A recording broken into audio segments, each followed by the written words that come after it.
Hello, and welcome to the B is for Brutal podcast, episode 2. Today we have a new co-host, Grayson from the Kloss show on YouTube, the person who introduced me to UFC and MMA. Hello, I'm Grayson. I will be joining you in your adventures with us through MMA on this new show. I'm a huge fan of MMA. The first card I ever watched was Conor McGregor versus Nate Diaz 2. And ever since then, I have just been starstruck by the sport. It stole my viewership from NBA, NFL, everything else. And now every weekend we watch the cards. We rarely miss them. And that's just our little intro here. So what are we going to talk about next here, Deja? You got some stuff? So we're going to start off with the news here. Make sure you check out our memes on the show's Instagram page. We've got a lot of good Joe Rogan memes here. You know, everybody's been taking their turn making fun of Joe Rogan, so I thought I'd join in. Also, I don't know if you guys saw the Bare Knuckle Fight Championship. Did you see that one? No, I didn't watch Bare Knuckle. So they had BKFC 19 in Tampa, Tampa Bay. We're a big fan. We just moved here. Loving the area. And the rapper, Blueface Baby. Oh, my baby. Yeah, Grayson knows him. baby. He fought Kane Trujillo. Did he bust him wide open? No. You would think, but it was pretty interesting. It was a TikTok star, and one of the things that first caught my eye is the height and weight difference. Were they different? Can you pull me up a picture of how they looked on here? Yeah. He fought a TikTok guy. Alright, let's see. Let's see this fight here. Yeah, I don't know. I just know his songs, She called me daddy, I don't even know her mama. But I guess was this like a beef, or is he out of money? Something like that. Do you know any of the backstory to it? No, I don't know really of the backstory behind it, except for Paige Van Zandt. Kane Trujillo. Trujillo is what we're gonna go with. Apparently stole a beat from him or something, and they decided to fight. It was a beef fight. Okay, I was gonna say because BKFC doesn't generally pay that much, so it was a beef fight here, and he beat him up pretty bad. I don't know. I feel like it wasn't really fair enough to kind of make a decision, considering Blueface was about a foot taller than this guy and pretty heavier than him as well. Yeah. But it was pretty interesting. You'll have to show it to me later. I haven't watched it, and Bare Knuckle is pretty interesting. I mean, it's kind of like a circus act in a way, but I like that they start directly in front of each other, the toe the line thing, and how they have to hit each other before they leave that little circle. That's an interesting twist that they do over there. Did anything interesting happen during the fight with Blueface Baby? Well, I think the most interesting part is the fans definitely got more for their money this time, because Blueface was also attacked by a fan right after winning his exhibition match while he was still in the ring. The guy actually got arrested, and that's pretty interesting. I took a look at him. He's a pretty sketchy-looking character. He was a Florida man, probably? Yeah, definitely Florida man. A Florida native getting in there. So he wanted some smoke from Blueface Baby. He wanted the smoke. Blueface Baby. He figured Blueface was still warmed up, so I'm going to get a piece of that action there. Maybe, I guess he probably wasn't impressed with his performance then if he thought he could take him. Yeah, for sure. And, maybe we'll think about putting Blueface on our Fighter of the Week. I don't know if you've noticed. Last week I started on Wednesday, Fighter of the Week. So we'll talk a little bit more about that. But definitely send us a DM and let us know, who do you think should be Fighter of the Week? Where should they send you a message? They should send us a message on Instagram. The podcast Instagram is, again, B is for Brutal. Again, that is B is for Brutal, and that is on Instagram. You have a Facebook page? We do have a Facebook page, still getting that warmed up, so there's not much on there, but It's only episode 2, so it's the way she goes sometimes. Getting her pieced together little by little. Alright, so we'll start talking about, what are you looking forward to in UFC? For in general, or next week's card? Matchups you like, what your predictions may be. Yeah. For this... Well, for this weekend, the co-main event the main event is nice. Uriah Hall versus Sean Strickland. That's a good main event. I also like which I guess we can talk more about that. For Uriah Hall, Sean Strickland. I like Sean Strickland a lot because anybody who talks shit. Oh, can I swear on here? Just a little bit. Only once in a while. Okay, so he talks smack while he's fighting. I don't know if you watched the one with me when he fought. What was the guy? His first name was Jack. I can't remember what his name was, but it was something Jack something. And when Sean Strickland was fighting him, he was winning the whole fight. And at the end of the fight, he's like, "Come on, Jack. We're gonna stand in the center, Jack. I'm gonna give you a chance to win. I'm gonna give you a chance to win, Jack. Come on." Yeah, I love the trash talk. Honestly, that's one reason why I got into UFC is seeing like Conor McGregor and a lot of other fighters talking trash because it really hypes you up and builds up the momentum going into the fight. Yeah, especially Conor. I shared some of those Conor McGregor memes as well, so make sure you check out the Instagram and check out those as well. Yeah, that'll be and you'll like it because they're both strikers. Uriah Hall's a little gun shy, and Sean Strickland is pretty volume heavy on his striking. So I'm going to lean towards Sean Strickland in that one, but Uriah Hall has power. And he's very accurate.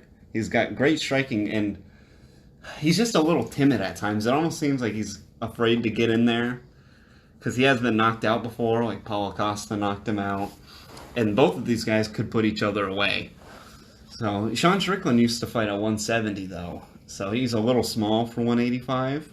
I'm not sure what the reach who's got the reach advantage in that one.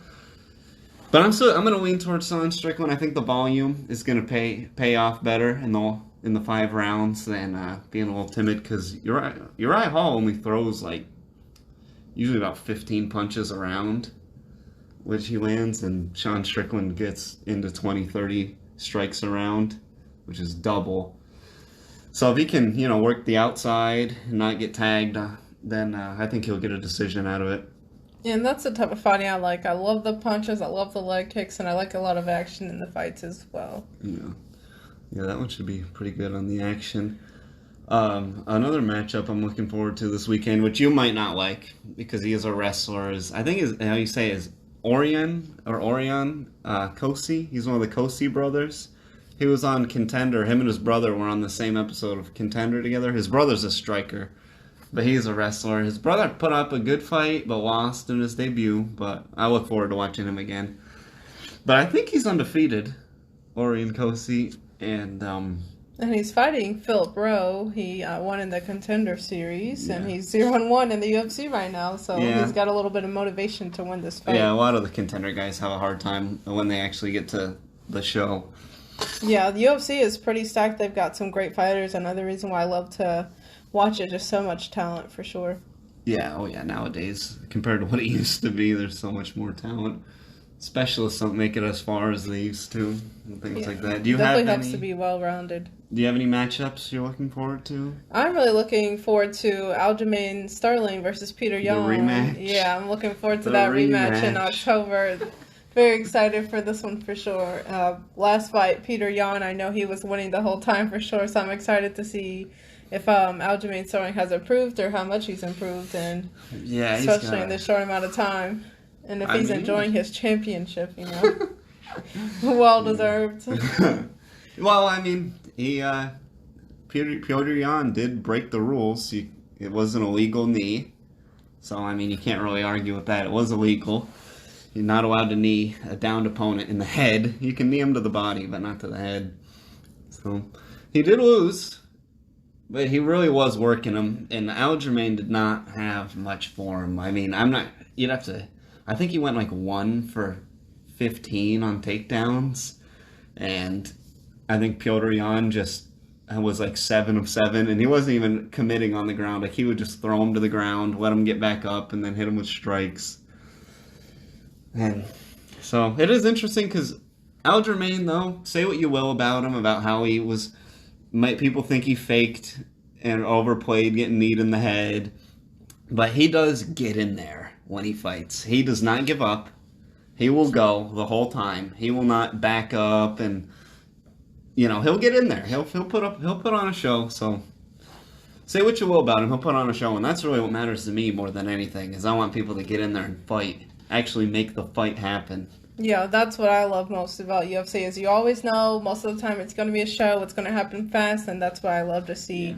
Yeah. And another thing I love about the UFC and MMA is the Ultimate Fighter show that recently returned, and we'll talk about that. Don't wanna get hit, don't wanna get knocked out. I love that show so much. Oh my god, I love it. I cannot get enough of the Ultimate Fighter. This season's been... People haven't really liked it. Some of the 185ers have been...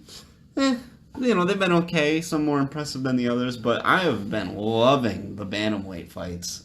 Yeah, just to clarify, 185 is middleweight. Is that correct? Okay. 185 is middleweight, 135 is bantamweight. Got it. They've got 2 weight classes on there. And there's 2 guys on there specifically who I really like at bantamweight. I've been Ricky Turcio. He was on Contender as well. And, oh my goodness. What's the other guy's name that we like? Vincent Murdoch. Yeah, Vincent. Vincent Murdoch had a great fight. It's been a couple weeks since he fought. They're not fighting each other yet. They each have, they're in the semifinals now.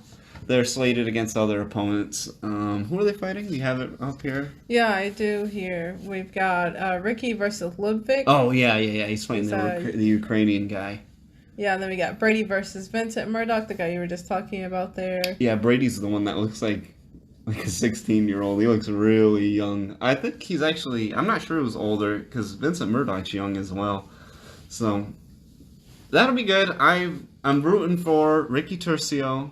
I sent him a message on Instagram telling him that he's got a new fan in me. Oh, yeah. I like how he fights. He has got a motor on him.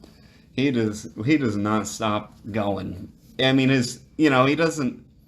It's almost kind of, I wouldn't say Tony Ferguson style, because Tony Ferguson just would take damage to way too far of an extent. But where, he might not be the most skilled in a fight, but he will still do what he can to win. And that's what I like a lot about Ricky, is his heart. He's a real warrior. He's got the heart of a warrior.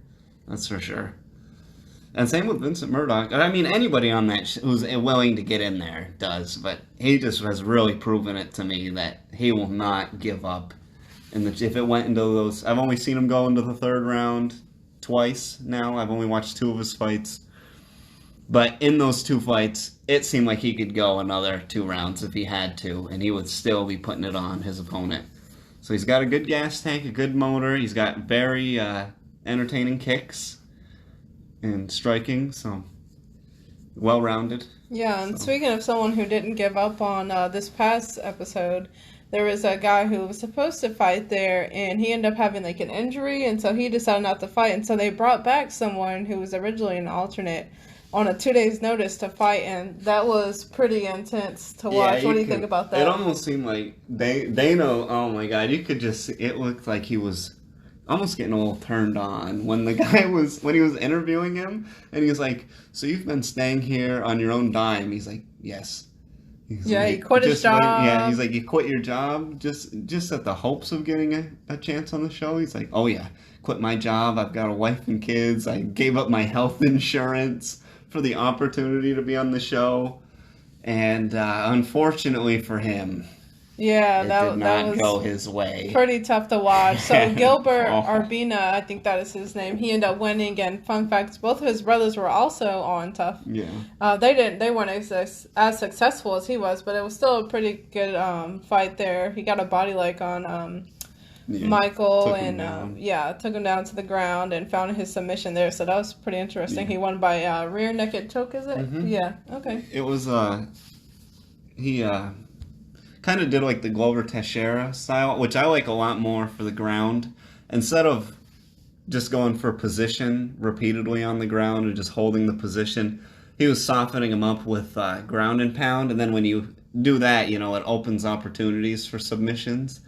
Kind of like Glover Teixeira is like the Mount Rushmore of doing that. If you watch any of them, that's his style, is get you to the ground, hit you until you move your limb in a way that I can get a hold of either your neck, your arm, and go for submissions. And if you're going to fight on the ground, you're going to be a ground style. Habib as well. Habib's actually probably the best example of that ever. Now something to think about it, the more I talk about it. Yeah, the smash. Smash, he is an expert in smash. But Yeah, I like anybody. If some people hate on the ground work, I like it. Up, down, on the ground, rolling around. I love any second of fights, just about. So, it was great. It was unfortunate to watch that guy get starched after, giving up a lot. Maybe he should go back to that job, unfortunately, and hopefully they take him back, because, I don't know if he's going to get another opportunity in the UFC. He didn't really show to have much in terms of anything. I don't even think he landed a punch. I think he swung, missed, got taken down, and this was worked from there. And one thing I credit to that guy is being a fighter is very hard with cutting weight and training, and I don't know how he did it in 2 days. I don't know if he was just always ready at this weight. Oh, yeah, he was ready. He was ready to go. So very dedicated. I like that about the Ultimate Fighters. These guys are hungry, and I think they want it more than these guys that are also in the UFC. It just seems like that as well. But either way, all these fighters are super motivated, and I love it. Yeah, the motivation is 10 out of 10. Especially on the new seasons, the motivation is higher. On the old season, I actually like the old seasons more because it was way more like a reality show. Yeah, I agree with the alcohol and the fighting. Yeah, because it was like almost like how you'd see like baseball in like the 1800s or football when they were wearing like leather hats, helmets, and these guys had like day jobs. And he'd go like work as an electrician. That was the leather hat era. Yeah, of the leather UFC. helmet era. And it was, but instead of it being, in black and white and you don't get to see it, it was on cable television for everyone to see. So these guys would just get blackout drunk, literally destroy the house. Like, Dana White has a good quote. He says, the last thing you want to be is a door on The Ultimate Fighter, because people just destroy so many doors. Yeah, they play this little clip over and over again of Rampage Jackson obliterating this door. Chris Lieben. It was Forrest Griffin was sleeping in the room. He had nothing to do with what was going on, and Chris Lieben just goes and smashes his door. He's like, what is going on up there? Can you imagine that, just sleeping in the room and someone just start literally breaking the door down? Yeah, just blackout drunk. Yeah, you almost feel like you gotta have some type of like genetic mutation or something going on with the brain to even be like these guys. And, oh yeah, for sure. Yeah, well back then a lot of those guys came from rough past. Now the guys are more. It's a real sport now, and they understand the opportunity that they have on the show compared to back then. The first 5 seasons of The Ultimate Fighter, though, are some of the greatest television you'll ever see. If you guys haven't seen it, it's on ESPN Plus. Yeah, go watch it. I like the first season the most. The first season and the 5th season are my favorite ones. Yeah, one thing Grayson continues to remind me back is the Von Flu, is that? That's season 2, I believe, Von Flu. Yeah, when you catch the Von Flu, it's hard not to root for that guy. He put on a great show on there, and he ended up losing on The Ultimate Fighter eventually, but when his fight that he won, he was the last minute fill-in, just like the other guy. Somebody fell out for some reason or another, so he came on the show late. Jason Von Flu. The Von Flu choke is named after him, if you didn't know. It's a kind of like it's hard to describe, but you kind of use your shoulder and arm to choke somebody out while you're on top of them. I think they would count it as a type of guillotine, but anyway, I'm not too much of an expert on that. Essentially, he's on the show, and he had to fight a guy who was the first pick of the other team. And there's an interview of him. He's like sitting by the pool, and he's like, I gotta fight a guy who's better at striking than me, who's better at grappling than me, who's faster than me. He's pretty much better than me in every way, and I still got to figure out how to go and win. And literally, just like Ricky that we were talking about earlier, with just pure determination, went out there, and he did it. He beat him. He won. And I caught the Von Flu. After that. So I was rooting for him. I was pretty disappointed when he ended up losing to that little grappler meatball there that was on the show. I can't remember the guy's name, but his career didn't go very well after that. Besides, he did get the Von Flu choke in a fight night one night, but aside from that, he kind of got beat up pretty bad, Von Flu. But hey, you know what? Kudos to him. He is a real warrior. He's got the heart of a warrior. So. Yeah, he's got a place in our hearts. Yeah, the Von Flu. I'll never forget his name. Yeah. So, So let's talk about that card we watched last night. Oh my How God, crazy was it that? was so good. That was one of the best fight cards. Aside from the judges ruining two fights, it was so good. Most of the people didn't even leave it in the hands of the judges. That was so many finishes. Oh, it was amazing. I loved it. I loved every minute of it. It was amazing. Woo! From start to finish, really, the fights were great. Yeah, They were great. What do you think your favorite fight on the card was? My favorite fight on the card, probably Adriana versus Randy Costa, because that was a good one. That was a striking fanatic right there. It was a great comeback. I love a good comeback. There were two real good comebacks. Yeah, comeback card for sure. Yeah, there were two real good comebacks. I mean, I guess you have to count three, even though the judges definitely gave Pava that win. But so that would be a comeback as well. But I liked a lot Adriana's versus Randy Costa, I think is how it is. He had Joe Lozon in his corner, who was actually on Season 5 of The Ultimate Fighter. Throwback to there. He had him in his corner. And Randy Costa, I think he hit him 50 times in the head in the first round. The strikes were like 51-14 for the first round. Something crazy like that. Yeah, Yanez was behind in the first round there, and then he came back and made the adjustments. And he made the adjustments, and he definitely showed that he had the better gas tank and the better chin to even take that. Yeah, and he's on a 4-fight knockout streak. Yeah, if you count Contender. Yeah, I think they only say 3 because they wouldn't count Contender for his knockout streak. But he's on a 3 knockout streak in the UFC. Super exciting. I love when the little guys like 135ers have power like that. And he nailed Randy Costa with an uppercut. Oh my God, I love a good uppercut. It wasn't quite a bus driver uppercut. That's when you take it. That's when you come from down low, like the meat. If you've ever seen the old video of the bus driver like arguing with some woman, and she's talking smack, and I can't remember if it was a woman or a man, but essentially this bus driver rails out this from like he dips down from like his foot and just comes up with an uppercut. Cody Garbrandt had a really good bus driver uppercut against the Sun Sao. Oh yeah, that is a new term on the podcast. Bus driver uppercut. No, people have said that before. That's a term people use, the bus driver uppercut. So if you hear that on the podcast, that's what we mean. Coming all the way from the foot. Yeah, from low. When you come from low down with the fist for an uppercut. And that was impressive. It set it up for the TKO. And at either time one of these guys fights, I will not miss it. That's for sure. Randy Costa or Adrian Yanez. It really did take someone as good as Adrian Yanez to beat Randy Costa. Yeah, very impressive win for sure. Yeah, that's for sure. That's why MMA will always be better than boxing to me. In boxing, you would have never seen two prospects like that be matched up against each other. And they went at it, and it was it was amazing. It was such a good fight. Do you have any fights that you really liked? I really liked Darren Elkins versus Derek Mender. I think that's saying that was a very impressive fight. I was very impressed with Darren's gas tank there and all his toughness. Yeah, Darren the Damage. That was really wild. He could definitely take some damage for sure. Oh yeah. I see where the nickname comes from. Yeah, you don't want to gas out against a man with the nickname Damage. Yeah, oh my goodness. Derek Mender is an impressive win, too. Oh, yeah. He looked great until he ran out of gas, for sure. He even had 3 submission attempts. Oh, yeah. I mean, the only person to ever submit Darren Elkins is Charles Oliveira. He's so good. I mean, he's the best. He has the most submissions ever in the UFC history. Oh, yeah. I didn't know that. Yeah, he has the most. I think he has the most finishes ever, but he has the most submissions ever. And that's the only guy ever to submit Darren Elkins. He got him in an arm bar.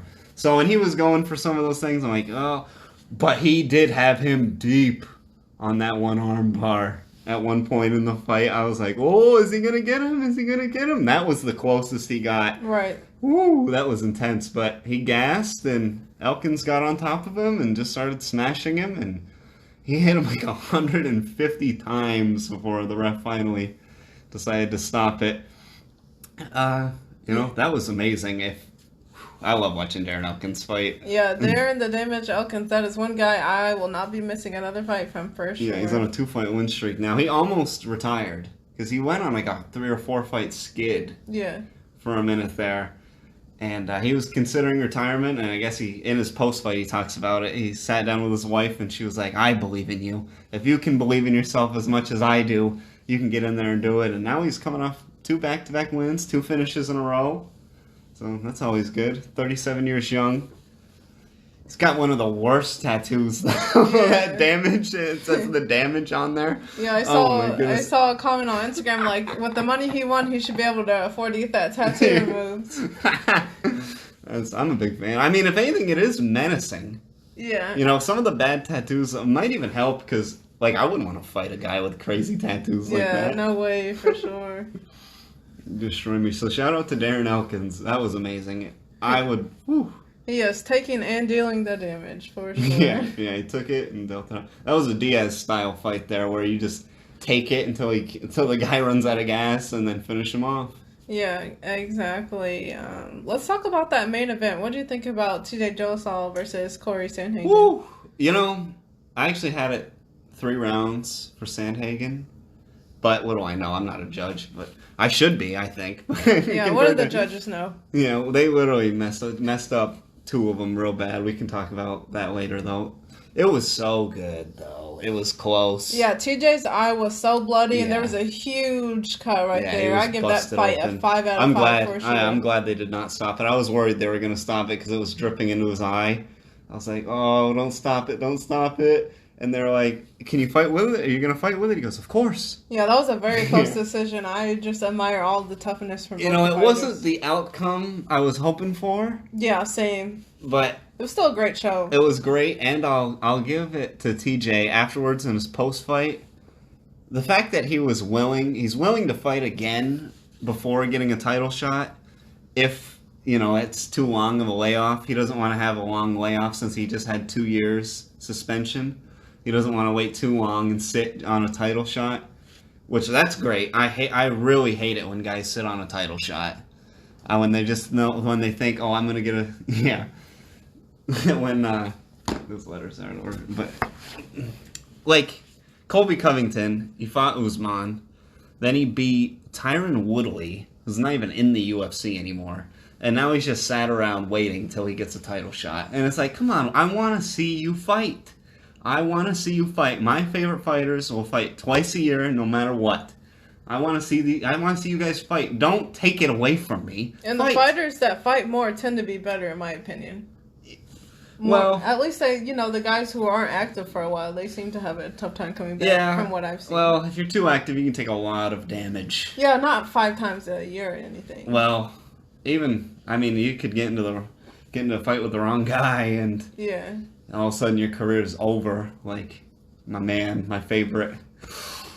I still can't go back and watch it. Tony Ferguson versus Justin Gaethje. I haven't been able to go back and watch that one. Because he was a changed man afterwards. But anyway, aside from that, back to the main event. If Sandhagen just wasn't throwing so much spinning stuff, I think he would have been able to piece him up a lot more. Because he got taken down off of, especially the kicks, the spinning kicks. TJ's too good at grappling and wrestling, and he's going to take that stuff away. You can't get stuff like that off against a guy that skilled and that experienced. So, of course, he got a hold of the exploits, and he did what he had to do to squeak by the close fight. So, the CEO of EPO will continue to reign on. Yeah, what are the strikes? Click on the strikes. What are the strikes here? No, that's Frankie Edgar. That one right there, yeah. What do we got? Yeah, he only had 2 more strikes than him. Yeah, I do... man, if you score it round by round, I had it 3 rounds for Sandhagen. I thought he won 3 rounds, but I can also see where they would have... Because look at that, 2 of 19. Some of those... Yeah, you know what, though? Some of those weren't even real takedown attempts. He was just pushing them against the cage, which they count that as a takedown attempt. So it was probably more like 2 of 13, maybe, which still isn't very good. But, it was a great fight. I'd watch it again anytime. And, I'll always watch either of these guys fight any single time. It was a great main event to end a great card, close out a great card. Do you want to talk about some of the egregious judging that took place? Oh, yeah. There? So, let's see. What was that fight? There was two fights. The Kyler Phillips versus Raulian Paiva? I think it's Paiva. Paiva. Okay, we'll call him Paiva. That was a pretty great fight, but... There was... Well, before we get into that, there was that, and then Miranda Maverick. That one was even worse of a judge. That one was a robbery. That was absolute... I couldn't believe it. I was like... I wasn't even looking at the screen because I was just so sure. Like, oh, yep. 2 rounds, Miranda Maverick. Easy peasy. And I'm sitting there and I'm looking at my phone and then they called it for Macy Barber. I was like, what? I didn't even really care who won that fight, but that was just... To short someone that bad over... And it was a ranked fight. Like, that's a setback in her career taken away by just someone who's bad at their job, essentially. But at the best... Kyler Phillips versus Paiva, it got fight of the night. It was amazing, round 1 especially. Round 1 should have been a 10-8. I don't know anybody else who could say. You want to talk a little bit about the scoring? Because I learned this yesterday about how sure, I can tell you about it. So it's a 10-point must system. So both fighters start with 10 points. If you lose the round, essentially you lose a point. So you get 10-9. Like, the winner would have 10 points, the loser would have 9 points. If you do even worse, you can lose more than 1 point. So if you're really getting beat up, you'll lose 2 points. Or if you commit a penalty, you could lose a point. So that's why I'm saying 10-8. Meaning he should have lost 2 points for that first round. And at best, it would have been a tie off of that. And... God, the judges just make a mockery of the sport sometimes. Yeah, Kyler had more takeoffs, more strikes, more knockdowns, everything. Yeah. Just to be clear. Oh yeah, he was ahead on strikes, takedowns, control time, everything. He was ahead on every department.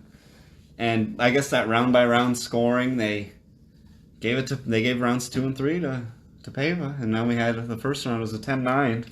And just a little bit about Paiva. He's coming up in weight. He was, I think, ranked number 12 in flyweight. Ranked 12th in flyweight. He kept missing weight, so he had to go up in weight. It was really killing him to make 125. So now he's at 135. And he's going to be ranked 14th, at least. Now he's going to steal Phillips' ranking. Yeah. Tyler Phillips, so...